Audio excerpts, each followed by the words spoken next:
Donc voilà, vous allez entendre un 68ard vous parler. Je suis né le 26 avril 68. Je ne sais pas si c'est ma naissance qui a déclenché les événements que beaucoup d'entre vous avez vécus. Voilà, en tout cas, je suis né le 26 avril 68. Et je suis très heureux d'être là. Il est heureux que nous soyons ensemble ici. Et je voulais remercier la communauté de Tressin de m'avoir non seulement invité pour ce beau colloque, mais aussi de m'accueillir régulièrement et de me permettre de retrouver des forces dans le Seigneur lorsque je viens ici ou à la maison Saint-François. Je voudrais vous réfléchir avec vous, essayer de méditer sur ce que j'ai appelé, ou plutôt ce que le pape François appelle, les défis culturels de l'évangélisation. C'est une expression, les défis culturels, qu'il utilise dans La joie de l'évangile. Si vous voulez les regarder, c'est au numéro 61 à 66. Alors, les défis culturels de l'évangélisation, pour dire les choses très brièvement, c'est-à-dire ce que l'humanité aujourd'hui doit affronter. L'humanité est devant des défis immenses, et ces défis sont aussi les défis de l'Église. Ce que l'humanité doit porter, c'est aussi ce que l'Église doit aimer et habiter. Au fond, c'est le cœur de ce que je vais essayer de vous partager aujourd'hui. Mais avant de vous présenter 4 de ces défis culturels, 4 défis de l'humanité qui sont des défis de l'évangélisation, je vais vous dire en introduction 3 petits points qui permettent de donner le cadre général de ce que je vais essayer de vous dire. Tout d'abord, au synode sur la nouvelle évangélisation, le cardinal André XXIII, je vais le citer parce que c'est mon archevêque. Je ne sais pas s'il écoute là en ce moment sur YouTube, peut-être. J'espère que oui. Il a, devant le pape Benoît, devant les pères du synode, résumé, si vous voulez, la nouvelle évangélisation à partir de 2 dimensions. Il dit qu'il y a 2 grandes dimensions qui n'apparaissent pas toujours d'ailleurs aller ensemble. Il y a d'abord le témoignage de la foi. Pas d'évangélisation s'il n'y a pas des témoins en chair et en os qui, dans leur vie, leurs actes, leurs paroles, annoncent l'évangile du Seigneur Jésus. Donc c'est une première dimension fondamentale, le témoignage de la foi. Et la deuxième dimension, c'est ce qu'il appelle la pédagogie de la culture. La pédagogie de la culture, on pourrait dire aussi la pédagogie de l'humanisation. C'est-à-dire que pour que le Verbe de Dieu, qui prend chair, soit accueilli, il faut qu'il y ait des hommes et des femmes qui soient en route, en chemin, pour pouvoir l'accueillir et lui dire oui. Si vous voulez, le Christ ne tombe pas dans le vide. Les pères de l'Église, en tout cas pendant les premiers siècles, ont dû se poser la question de ce qu'on a appelé ensuite le retard de l'incarnation. Les païens, qui refusaient de croire au Christ, disaient aux pères de l'Église, pourquoi le Christ est-il venu si tard ? À cette époque-là, on pensait que l'humanité avait des milliers d'années. Ça fait des milliers d'années que l'humanité existe, il y a eu des grandes civilisations, pourquoi est-il venu si tard ? Et les pères de l'Église, en tout cas certains, répondaient, parce que s'il était venu trop tôt, personne n'aurait pu l'accueillir. Il a fallu que l'humanité progresse, et puis que Dieu choisisse un petit peuple, le peuple d'Israël, et forme cette humanité d'Israël pour qu'un jour une femme, fille d'Israël, puisse en toute liberté dire un oui total, absolu, à celui qui venait vers elle. Donc vous voyez, le Christ ne peut pas venir si l'humanité ne monte pas aussi vers Dieu. Vous voyez, il y a ce double mouvement, le Seigneur descend, se fait notre serviteur, il descend jusqu'à nous, mais l'humanité doit aussi progresser pour aller en direction de son Seigneur qui vient. Donc ça, c'est la première chose. Vous voyez, je vais essayer de m'intéresser à cette montée de l'humanité. Comment trouver aujourd'hui les lieux où l'humanité cherche à monter vers Dieu et à progresser ? Eh bien, la deuxième chose qu'il faut dire tout de suite, c'est qu'on va trouver ces lieux d'humanité là où l'humanité est en souffrance. C'est-à-dire que nous posons, avec toute l'Église, une option préférentielle pour les lieux, pourrait-on dire, de fracture. Pour les lieux de fracture.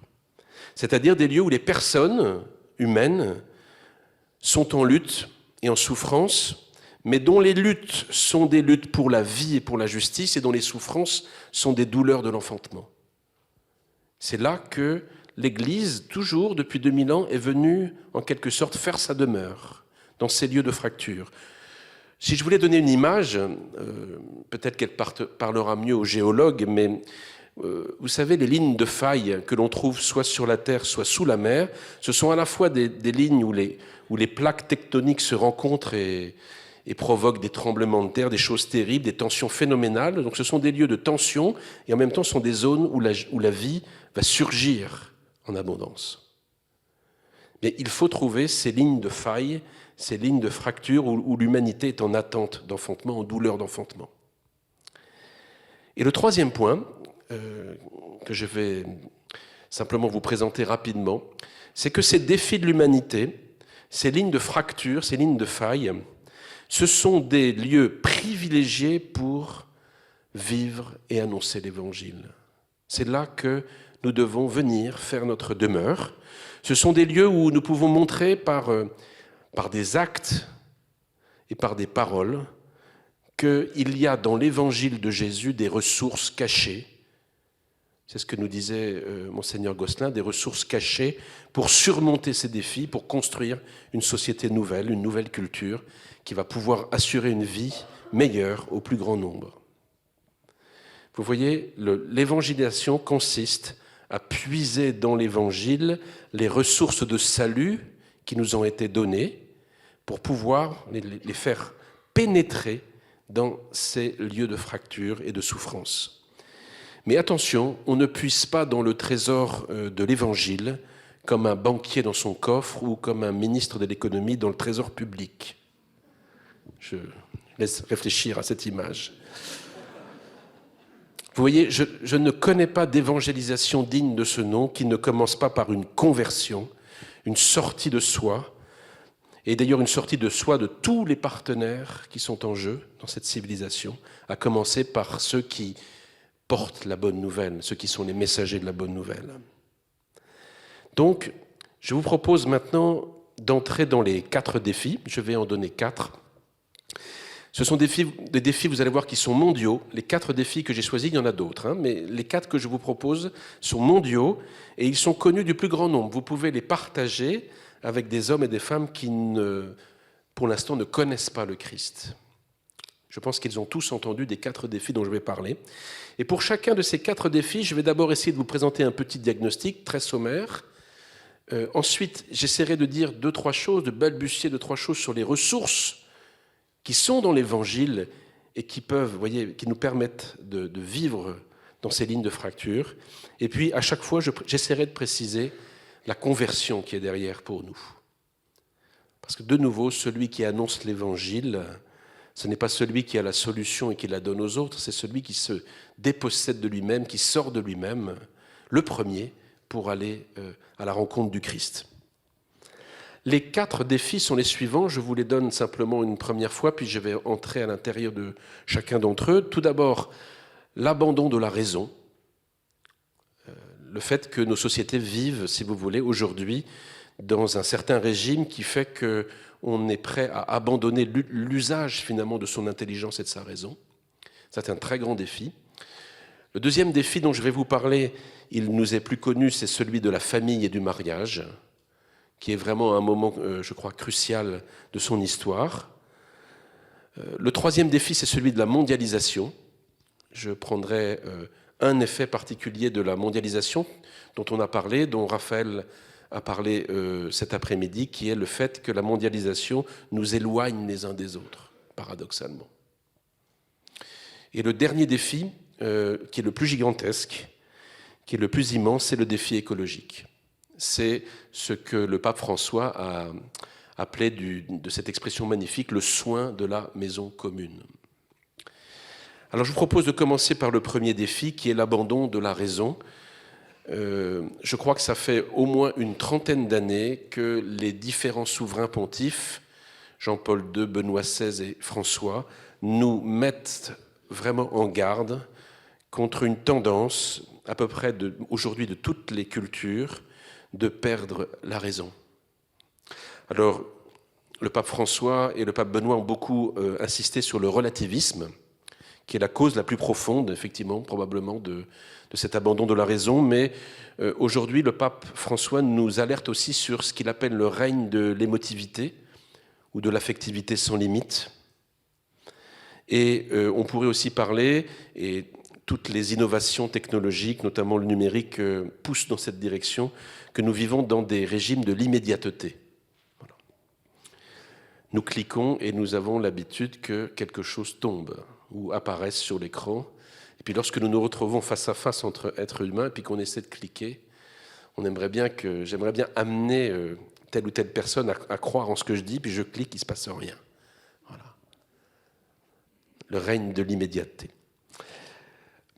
Toujours au synode de 2012 sur la nouvelle évangélisation, le cardinal 23 disait la chose suivante, que l'annonce de l'évangile rencontre aujourd'hui une culture dans laquelle l'exercice de l'intelligence, de la raison, est conditionné par la généralisation d'une communication médiatique qui est dominée par l'instantané et l'appel à l'affectivité. Et j'ajouterais l'appel à l'affectivité, malheureusement, souvent dans ses niveaux les plus élémentaires, voire les plus cruels. Je vais vous donner des exemples, moi, qui m'ont frappé encore dernièrement. Je travaillais avant-hier avec des chercheurs au ministère de la Recherche, et un universitaire me disait que sur son palier, il habite une grande ville de France, sur son palier, il y a un homme d'une 40aine d'années qu'il rencontre tous les jours et qui essaie de convaincre cet universitaire que la Terre est plate. Il n'est pas fou, le type, hein, il a un métier, une famille, mais il est persuadé que vous voyez, toute l'analyse scientifique qui montre la rotondité de la Terre, etc., c'est un complot. Et quels que soient les arguments qu'on veuille lui dire, non, la Terre est plate. Je connais un astrophysicien, je vais donner un autre exemple, qui dit la chose suivante. Il est très médiatiquement connu, il va donner des conférences dans des lycées, dans des classes préparatoires. Et un jour, dans une classe préparatoire, mais il dit que c'est assez fréquent, il explique où on en est aujourd'hui des théories de structure de l'univers. Et puis à la fin, il y a peut-être comme vous, là, à la fin de cette conférence, il y a un qui lève la main, un élève, et qui lui dit « Je ne suis pas d'accord avec vous ». Alors le professeur, qui est tout à fait pédagogue, lui dit « Mais est-ce que tu peux nous dire pourquoi tu n'es pas d'accord? Quels sont tes arguments ?» Il dit « Ah, j'en sais rien, je ne le sens pas. » Bon, cet astrophysicien m'a dit qu'il avait été traversé par un sentiment de colère assez impressionnant. Bon, il s'est quand même...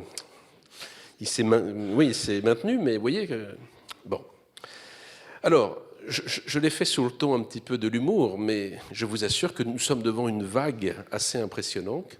Et cet affaissement, vous voyez, c'est pas simplement que la défaite de la raison, comme des auteurs disaient il y a 20-25 ans, c'est l'abandon de la raison. C'est le fait qu'il y a beaucoup d'entre nous qui sont tentés de ne plus user de leur raison. Et cet affaissement de la raison va affecter en fait beaucoup de choses assez essentielles. Je vais en donner quelques-unes. Je crois qu'on le voit, je pense qu'on est bien placé maintenant dans l'actualité pour le voir. Ça affecte d'abord la substance de la démocratie et de la vie en commun. Voilà. On peut faire une campagne complètement calomnieuse, gagner les élections, avouer aux électeurs qu'on a menti et puis partir. Je vous rappelle ce qui s'est passé en Angleterre il y a quelques mois. Cela affecte le désir d'un engagement durable et même irréversible. Mais si on n'use plus de sa raison, on n'est plus capable d'entrer dans un discernement rationnel pour se donner de manière durable. Cela touche la capacité de dialogue, évidemment. Il n'y a plus de dialogue possible si la raison est mise de côté. Et c'est même, on pourrait terminer par là, ce que ça va affecter, c'est le mouvement même de la foi. Le pape Benoît n'a pas arrêté de nous dire, attention, ce règne de l'irrationalisme risque de faire dégénérer la foi en fondamentalisme et en violence. Alors, c'est quand même un enjeu majeur, vous voyez, un défi majeur pour nous, de ne pas perdre, vous voyez, de ne pas décoller de notre humanité. Et je crois que l'Église, aujourd'hui, l'Église catholique, et l'Église d'ailleurs, toute l'Église, a de profondes et précieuses ressources, des personnes, des institutions, des méthodes pour aider à ce que des intelligences et des consciences puissent grandir. Je vais donner quelques exemples.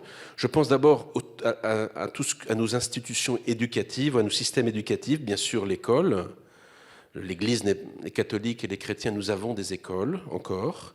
Alors je sais qu'elles ne sont pas parfaites, mais elles existent. Nous avons des mouvements de jeunesse, je pense au MEJ, au scoutisme, il y en a plein, je n'ouvrirai pas, voilà, j'en oublierai forcément. Il y a des centres de loisirs, voilà. Nous avons des lieux où des personnes sont capables d'aider des jeunes et des enfants, voilà, à grandir dans leur intelligence. Et c'est à travers ces institutions et ces systèmes éducatifs que nous pouvons aider des jeunes à prendre conscience, voyez, à leur capacité à réfléchir, à développer cette capacité. Et je crois que c'est par cette éducation de l'intelligence que le cœur peut s'ouvrir peu à peu à une vérité qui va le dépasser. Si nous voulons que des hommes et des femmes puissent connaître le Christ librement et le suivre librement et par amour, il faut que nous leur apprenions à user de leur intelligence, à réfléchir sur leur vie, à se poser des questions profondes et à essayer d'y répondre. Et il n'y a pas, je le reprends, il n'y a pas de séparation, pas de contradiction entre la recherche de la vérité par une intelligence, par l'exercice de sa raison, et puis l'adhésion à la foi chrétienne. Ceci est absolument capital aujourd'hui. Et le deuxième lieu que je voulais simplement nommer, parce que je pense que dans les diocèses d'où nous venons, c'est très important, c'est aujourd'hui la formation théologique des baptisés. Il y a dans l'Église actuelle, dans beaucoup d'endroits du monde, beaucoup d'engagements et d'efforts qui sont faits pour former théologiquement, pas simplement que les séminaristes, les religieux, les religieuses, mais aussi les baptisés. Et ceci est un lieu extraordinaire, vous voyez, d'évangélisation de l'intelligence.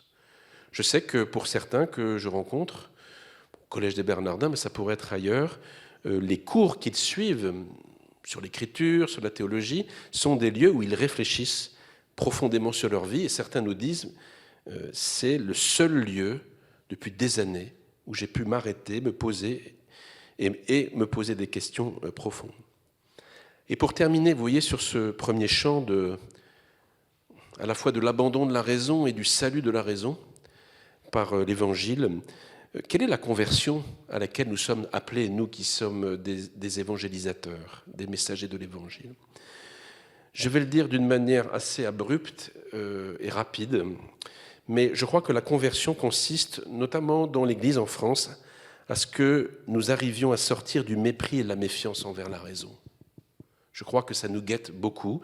Je peux peut-être vous donner un petit témoignage que quand j'étais jeune séminariste, il y avait un vieux formateur, un vieux théologien, chez qui j'étais allé parler. C'était un homme très malade, il pouvait à peine sortir de son appartement. Et puis il m'a regardé, et puis il m'a dit « Frédéric, tu sais, il y a vraiment 2 grands péchés pour un séminariste et un prêtre en France. » Je dis « Ah bon, c'est quoi ?» C'est d'être un intellectuel et d'être un mystique. Évidemment, c'était assez ironique de sa part. Mais vous voyez, je pense que c'est vraiment une conversion pour nous, que nous arrivions à reconnaître dans cette intelligence, non seulement un élément décisif de la dignité humaine, et même de l'avenir de l'humanité, mais c'est aussi une voie pour marcher vers Dieu. Dans le livre de la sagesse, au chapitre 13, dans l'Épître aux Romains, au chapitre 1, c'est par l'intelligence que les païens peuvent connaître Dieu à travers ses œuvres, à travers la création. Voilà pour l'abandon de la raison, sur lequel je voulais insister beaucoup, parce que les 3 derniers papes nous ont vraiment indiqué ce lieu comme un lieu fondamental de l'évangélisation. Et chaque fois que nous faisons réfléchir, et que nous réfléchissons, et que nous aidons une personne à réfléchir, nous le faisons avancer en direction du Seigneur. Nous ne perdons jamais notre temps à faire réfléchir. Et je ne le dis pas simplement parce que je suis professeur. Ça se vit partout, dans les familles, dans les communautés. J'en viens maintenant à un deuxième défi qui est peut-être plus commun, dont nous avons beaucoup plus conscience. C'est la question de la famille et du mariage. Et dès la joie de l'Évangile, dès ce premier texte, cette première lettre du pape François a indiqué la famille comme un défi majeur, un défi culturel majeur pour l'évangélisation. Alors pourquoi ? Quel diagnostic peut-on faire ? C'est qu'à peu près depuis l'après-guerre, depuis un peu plus de 50 ans, la famille a été atteinte, si vous voulez, par un changement anthropologique et culturel absolument majeur, qui a d'ailleurs bouleversé tous les aspects de la vie humaine, dit le pape François. Alors, quel est ce bouleversement majeur ? C'est notamment, outre le relativisme dont j'ai parlé, l'émergence, et puis ensuite l'extension, puis la domination d'une culture de l'individu, de ce qu'on appelle l'individualisme contemporain. Il faut refaire une petite histoire quand même de cet individualisme. Il comporte plusieurs facteurs.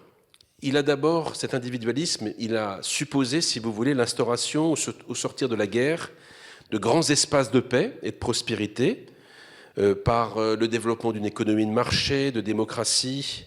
Voilà. Et nous appartenons à ces grands espaces. L'individualisme, ensuite, a profité d'une série d'innovations médicales et techniques d'une ampleur inégalée et à un rythme que nous ne connaissions pas jusque-là. Et enfin, cet individualisme contemporain, qui n'est pas forcément tout mauvais, il s'est étendu à une grande part des populations occidentales grâce à ce qu'on a appelé les États-providence, notamment qui nous ont donné une certaine sécurité dans l'existence. Vous voyez, c'est quelque chose d'assez paradoxal, mais cet individualisme contemporain, il est une conséquence, on pourrait dire collatérale, d'un projet de solidarité à très grande échelle qui a été mené de manière résolue et méthodique après la guerre.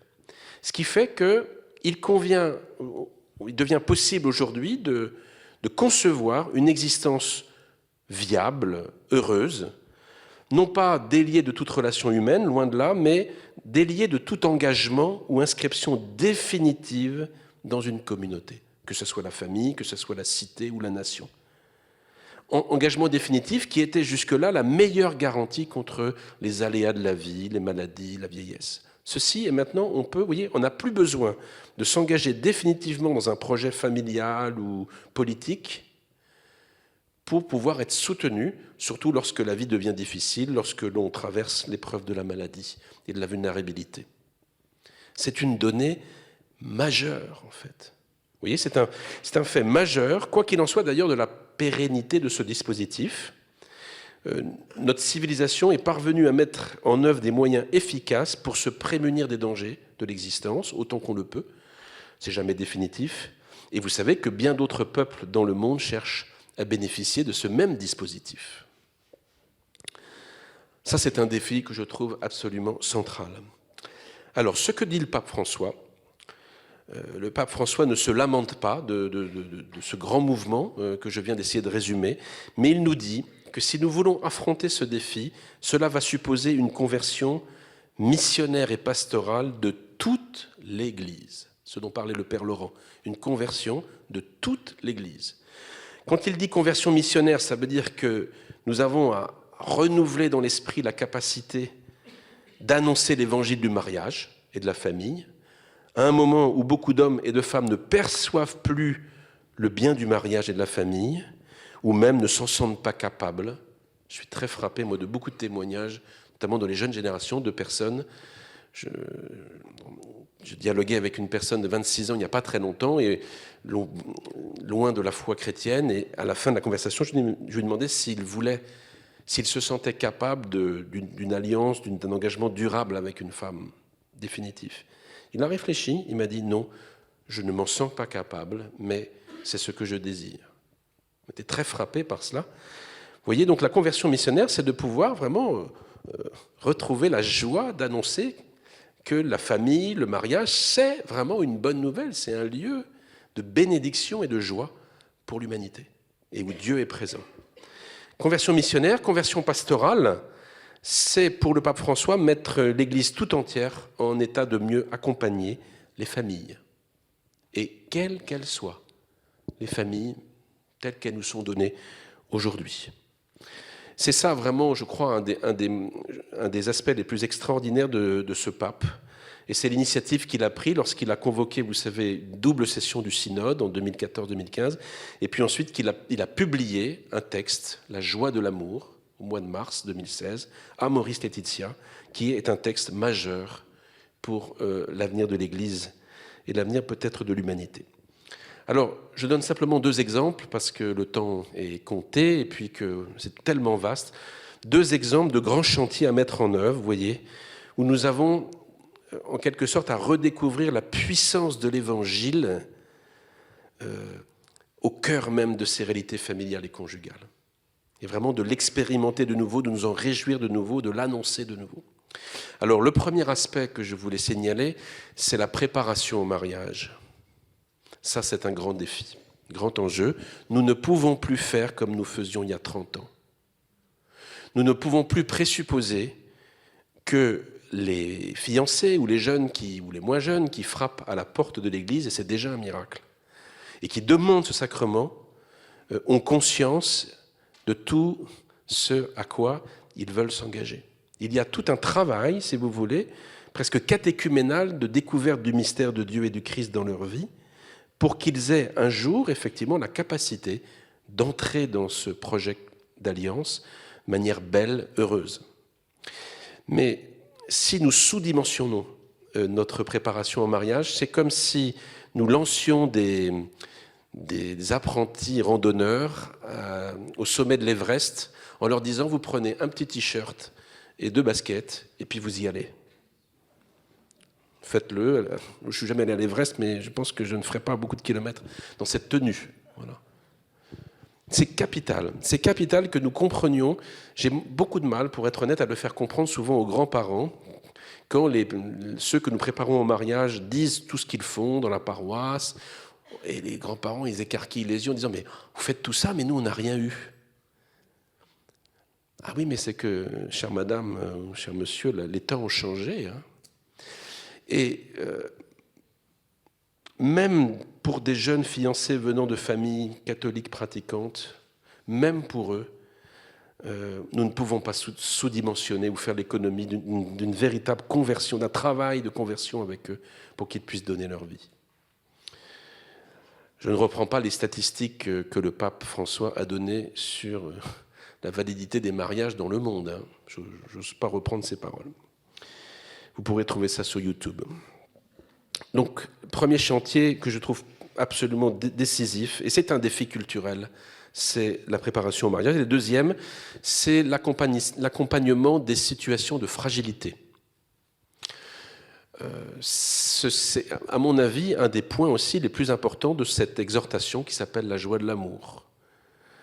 Pour faire bref, parce qu'il faudrait beaucoup de temps, mais le pape nous demande que nous tous ici, pasteurs, laïcs, accompagnateurs, nous soyons capables non seulement d'accueillir toutes les situations familiales, même celles qu'on disait irrégulières, même celles que l'on dit des situations objectives de péché, pour apprendre avec eux à voir la présence de Dieu dans leur vie. Dans des situations objectives de péché, dit le pape François, notamment si ce qu'on appelle l'imputabilité n'est pas totale, voire même absente, les hommes et les femmes qui sont dans cette situation peuvent vivre de la grâce de Dieu. Ils peuvent vivre de la grâce de Dieu et Dieu ouvre toujours, le Seigneur ouvre toujours devant leurs pas le chemin de la charité.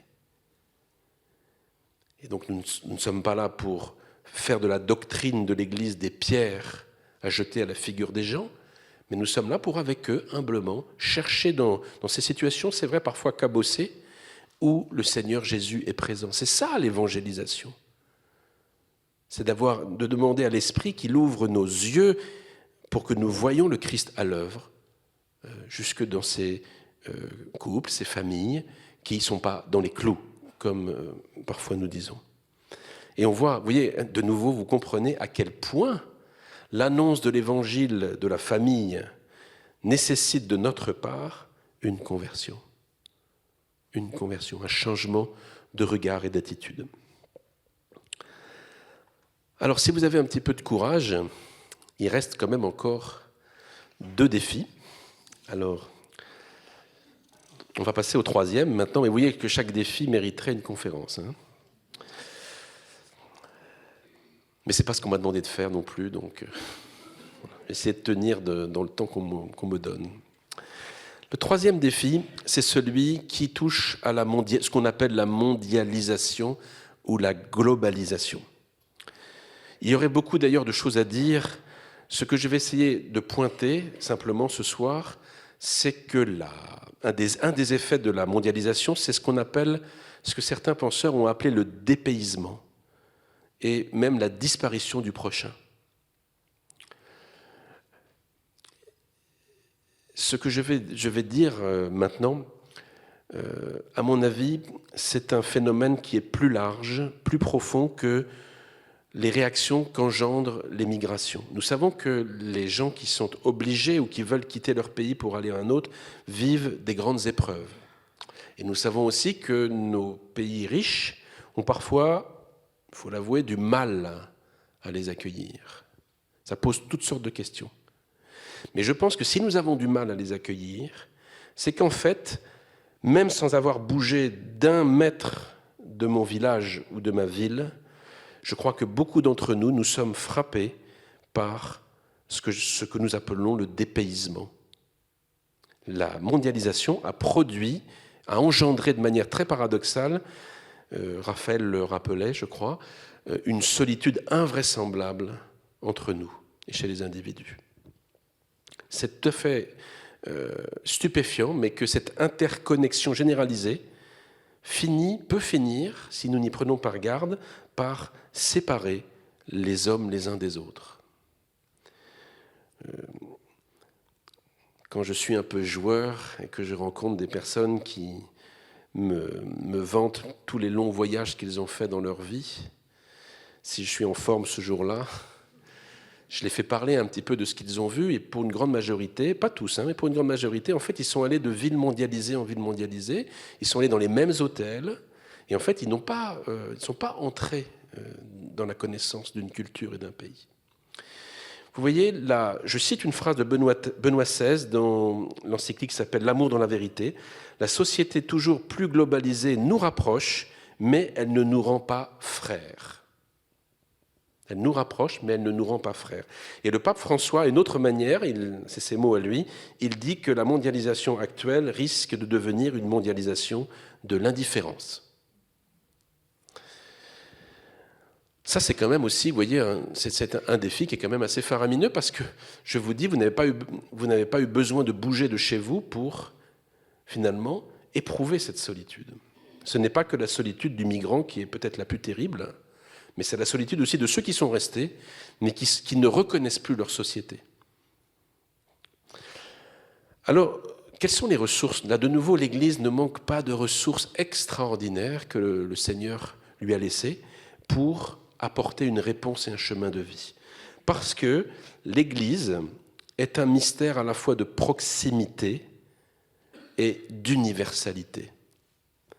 Et la chose la plus belle, la plus extraordinaire, c'est que les deux tiennent ensemble dans l'Église, à la fois proximité, comme on peut être proche d'un frère ou d'une sœur ou des parents, et puis l'universalité des hommes de toute langue, race, peuple et nation.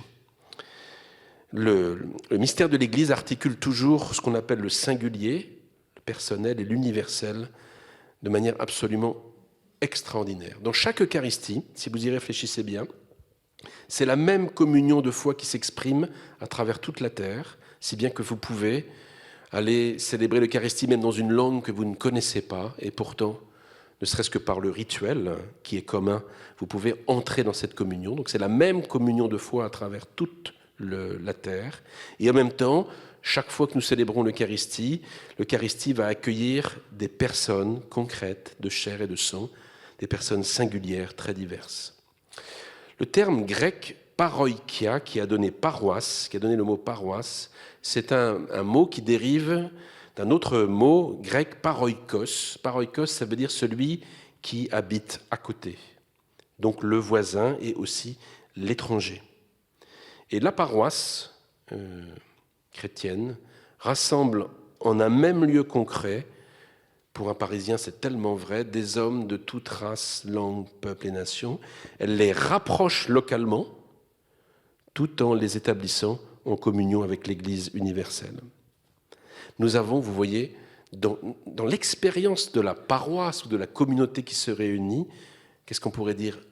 L'antidote la plus simple, la plus belle à ce phénomène, si vous voulez, de dépaysement ou de déstructuration de la proximité.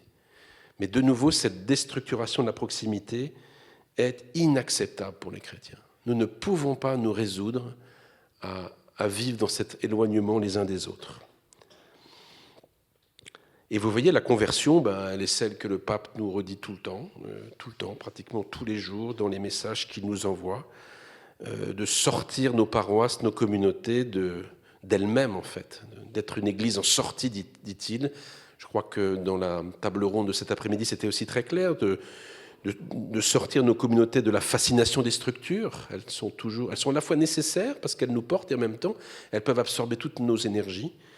Donc sortir au moins de la fascination des structures, soit, dit le pape, sortir d'un climat peu accueillant, et il va encore plus loin, soit sortir d'une attitude bureaucratique. Il a des paroles très fortes, où il dit, mais c'est pas normal que dans certaines de nos communautés, ceux qui arrivent, qui passent le seuil, soient confrontés à une attitude administrative et bureaucratique. Vous savez que le pape est un homme qui dit clairement les choses. Souvent, parfois, certains sont, comment on dit, émus. Je pense qu'il indique vraiment une direction extraordinaire, en fait. L'Église, si elle vit de son mystère, si nous vivons du beau mystère de la communion, qui est la grande grâce de l'Église, nous avons de quoi humaniser et évangéliser la mondialisation. Et si nous ne le faisons pas, les pierres crieront, comme cela nous a été dit. Je termine par un quatrième défi. Je vous ai dit que c'était le plus vaste. C'est celui qui est parfois le plus difficile, je vais être honnête, à défendre en France. En tout cas, face aux chrétiens français, même si depuis 2 ou 3 ans un mouvement a eu lieu, ce serait plus facile à faire dans d'autres églises du monde, mais c'est le défi écologique. Encore aujourd'hui, je crois que pour beaucoup de chrétiens, le soin de la maison commune, le soin de la terre n'est pas vu ni comme une urgence humaine, ni comme une urgence de l'évangélisation. Alors là, je fais un diagnostic aussi assez court. Vous avez de quoi, avec tous les moyens de communication, en connaître beaucoup. Mais le diagnostic est le suivant. Ce sont les dégâts multiformes, pour beaucoup irréversibles et même dans certains irréparables, causés par l'humanité, ou en tout cas une partie des hommes, des dégâts causés à la terre et des dégâts dont les personnes les plus pauvres sont les premières à souffrir durablement. Vous connaissez peut-être les 3 grands marqueurs, je les reprends simplement rapidement, de ces dégâts invraisemblables. C'est d'abord toute la question du dérèglement du climat. Vous avez aussi la question de l'affaissement de la biodiversité et même des écosystèmes qui disparaissent à une vitesse redoutable. C'est surtout le rythme d'affaissement de ces écosystèmes qui est le plus préoccupant. Et puis vous avez tout ce qui touche à l'épuisement des ressources et à leur pollution multiforme. Si je voulais résumer, vous voyez, à la fois ce que les scientifiques nous disent, ce que le pape François a repris dans son encyclique Laudato Si, c'est que nous habitons maintenant une maison commune qui est en cours d'appauvrissement très rapide. Et où la vie des hommes, autant le dire tout de suite, va devenir beaucoup plus difficile. Beaucoup plus difficile. Alors, où sont les ressources de l'Évangile ? La première ressource de l'Évangile, là aussi c'est François qui nous l'indique, c'est d'essayer de nous montrer où est la racine humaine de la crise écologique. Les dégâts que j'ai rappelés, simplement comme ça, ces dégâts que nous voyons ne sont encore que des symptômes de causes profondes que nous avons à trouver et à guérir. Alors il y aurait beaucoup de domaines d'activité qui sont dans le défi écologique en attente de l'Évangile et de sa puissance de salut, mais je m'arrête simplement sur ce point. C'est ce point de la racine humaine, la racine qui est en nous de la crise écologique. Le pape dit au chapitre 3 de Laudato Si, fait un chapitre tout à fait étonnant, c'est peut-être le plus difficile à lire, mais je crois qu'il faut vraiment s'y arrêter. Il nous dit que ce qui est la cause humaine dans notre cœur de ces dégâts irréparables sur la terre, c'est ce qu'il appelle je vais expliquer la globalisation du paradigme technocratique. La globalisation du paradigme technocratique, et c'est que cette expression difficile, un peu cryptée, ça veut dire que non seulement la technique humaine nous donne des pouvoirs stupéfiants, nous sommes aujourd'hui une force géologique, l'activité humaine marque maintenant les pierres de leur empreinte, c'est ce qu'on appelle l'anthropocène, mais surtout, il y a quelque chose de beaucoup plus décisif, c'est qu'en fait, les méthodes et les objectifs de la technique et des sciences sont entrés en nous. Et donc, progressivement, nous avons regardé la Terre, nous regardons la Terre comme un matériau, soi-disant neutre, que nous pourrions manipuler, trafiquer, voire détruire autant que nous voulons. Mais vous savez que ce fait de considérer la Terre comme un matériau que nous pouvons manipuler, ça n'a pas été dans toutes les civilisations comme ça. Ceci vient de la civilisation occidentale dans laquelle nous vivons. C'est ça que dit le pape dans le chapitre 3.